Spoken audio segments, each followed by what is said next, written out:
So, I mean, the first thing one has to realize when you're thinking about India is that until 2014,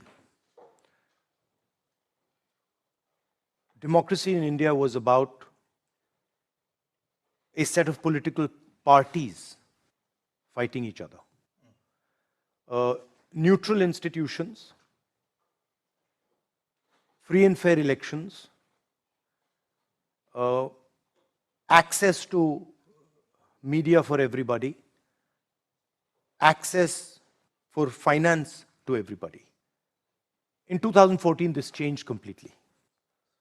So, in India today, we no longer fight a political party. So the entire game has changed.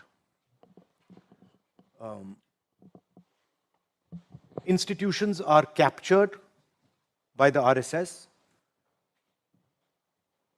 The agencies, CBI, ED, Income Tax Department have been weaponized. They attack those who resist the ideology of the BJP.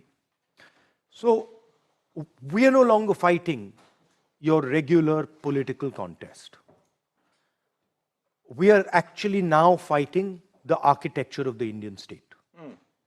Which means that the techniques we used earlier, interviews, conversations like this, they're not available to us anymore.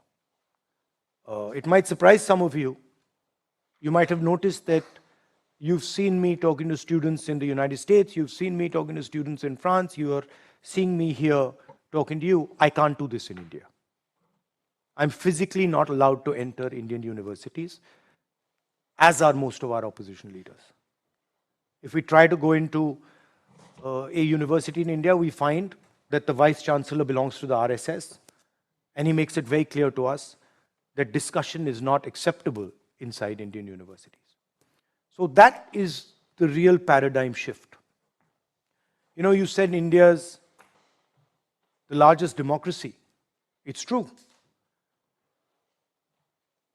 But for me, a democracy where you're not allowed to express your voice, where you're not allowed to say what you feel, where large numbers of people are not given that opportunity,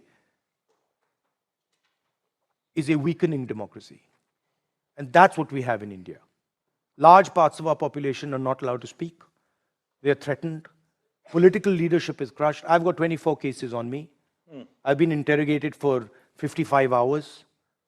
I've been given a jail sentence, 2-year jail sentence. The first time in India, somebody's been given a maximum sentence for criminal defamation, a jail sentence for criminal defamation. I'm the first person who's ever had that done to them, right? So this is what we're facing. A lot of what you hear about me, the idea that I'm reluctant, comes through the lens of the BJP. And that lens distorts reality and truth. What we found is that the old tools don't work. And a lot of people ask me, during my walk, before my walk, after my walk, why have you walked these 4,000 kilometers? The reason we walked the 4,000 kilometers is because we had no option. It was the only way left for us to get our message across to the people of India. What we didn't imagine was that it was an extremely powerful way to do it. And it taught us a tremendous amount about our country, about how to speak to our country, about how to listen to our country. But if you ask me in 2005, even 2012, that I would be walking across from Kanyakumari to Kashmir, 4,000 kilometers, I would say no way. But it became a political necessity for us. And we've realized that when democracy is under attack and voice is being attacked,